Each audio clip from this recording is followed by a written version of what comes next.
Bismillahirrahmanirrahim. Alhamdulillahirabbil alamin wa sallallahu wasallam wa barak ala abdihi wa rasulihi nabiyina Muhammad wa ala alihi wa ashabihi ajma'in. Amma ba'd. Alhamdulillah, kita bersyukur pada Allah Subhanahu wa taala yang telah memudahkan kita untuk melaksanakan salat Isya secara berjamaah. Semoga seluruh amal ibadah kita diterima oleh Allah Subhanahu wa taala. Allahumma amin. Sebelumnya saya ingin memberikan muqaddimah. Ada fenomena yang kita dapati karena saya di pesantren mengurus banyak jenis anak. Ada anak-anak yang kita dapati mereka itu adalah anak-anak yang mungkin kalau dari sisi kepintarannya pintar, tetapi kalau dari sisi budi pekertinya nakal. Nah, apa metode yang dilakukan oleh orang tua agar anak kita tidak nakal? Sehingga kalau diperintah menurut, tidak membangkang atas perintah, kalau dinasihati menerima, tidak merendahkan yang menasihati. Dan ini sangat penting nanti kalau seandainya anak tersebut akan disekolahkan di sebuah lembaga pendidikan seperti pesantren atau sekolah-sekolah non boarding, karena anak tersebut akan berhadapan dengan orang lain yang merupakan atasannya, gurunya, atau yang semisalnya. Wallahu a'lam, salah satu cara yang paling jitu untuk mendidik agar anak itu berakhlak yang mulia semenjak dari rumah, tidak suka melawan, tidak suka merendahkan, adalah dengan cara yang pertama, yaitu qudwah hasanah. Sebagaimana Rasulullah sallallahu alaihi wasallam. Makanya Rasulullah sallallahu alaihi wasallam disebutkan oleh Allah dalam Al-Qur'an, laqad kana lakum fi Rasulillahi uswatun hasanah. Telah nampak di dalam diri Rasulullah sallallahu alaihi wasallam suri tauladan yang baik. Nah, maka contohkan yang baik kepada anak-anak kita sehingga mereka akan melihat hal-hal yang baik, baik itu dari ucapan, dari perbuatan, kesepakatan. Anak akan merendahkan orang lain ketika dia melihat sekitarnya juga merendahkan orang lain. Anak akan tidak tepat janji apabila orang yang paling dekat dengannya, yaitu orang tua, sering tidak tepat janji.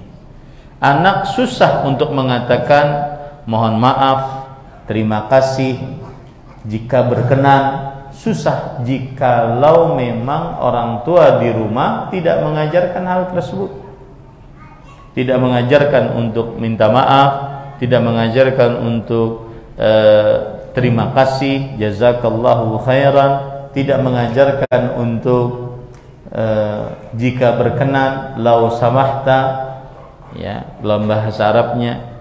Maka sulit untuk anak terbiasa dengan hal itu. Dan anak kita akan bersama kita minimal saat dia sampai umur SD saja.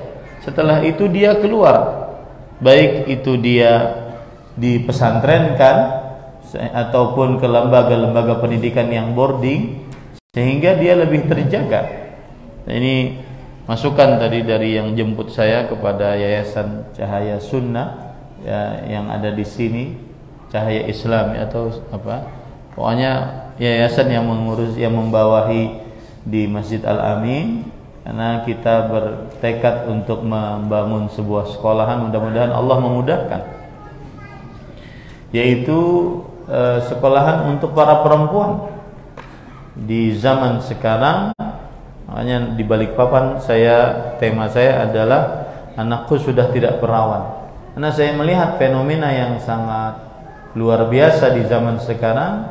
Seorang perempuan ketika dia sudah tidak perawan dengan cara berzina di masa mudanya, itu menganggap sebuah biasa, padahal itu adalah salah satu harta yang paling besar yang dia miliki.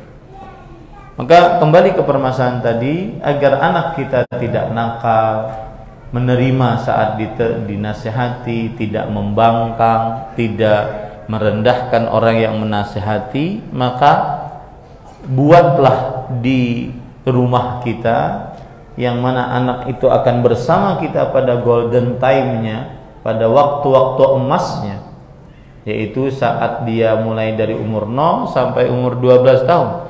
Dia terbiasa dengan ucapan jazakumullahu khairan, terima kasih, afwan, sekiranya jikalau berkenan, dan seterusnya, ya, sehingga dia terbiasa dengan pemandangan seperti itu. Kemudian yang kedua adalah kiat yang paling utama, dan ini kita bisa ambil dari Rasulullah SAW mendidik anak kecil, seperti Anas bin Malik radhiyallahu anhu. Ketika umur 10 tahun, dari umur 10 tahun kemudian 10 tahun bersama Rasul sallallahu alaihi wasallam, Anas bin Malik akhirnya mengambil sebuah konklusi ringkasan ketika beliau bergaul dengan Rasul sallallahu alaihi wasallam. Beliau mengatakan, "Ma ra'aitu ahadan ahsana khuluqan min Rasulillah sallallahu alaihi wasallam." Aku tidak pernah melihat seseorang yang lebih baik akhlaknya dibandingkan Rasul sallallahu alaihi wasallam. Kita mengakui kita bukan Rasul sallallahu alaihi wasallam, tetapi kita bisa mencontoh Nabi Muhammad sallallahu alaihi wasallam. Kita mengakui kita orang tua tidak seperti Rasul sallallahu alaihi wasallam, tetapi kita bisa mencontoh Rasul sallallahu alaihi wasallam. Kemudian Anas bin Malik menceritakan apa akhlak baik tersebut.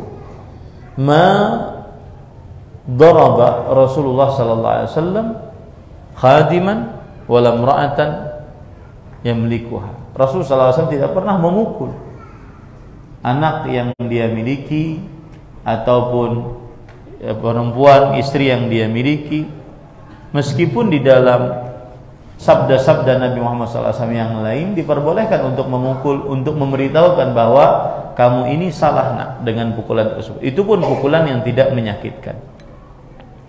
Maka para ikhwan yang dirahmati oleh Allah Subhanahu wa taala, hendaknya orang tua memperlihatkan contoh yang baik. Memperlihatkan contoh yang baik. Ini kiat paling jitu agar anak tidak nakal. Agar anak tidak, dan itu bukan warisan pada ikhwah. Memang bapaknya seperti itu, akhirnya ikut juga gitu. Enggak ada.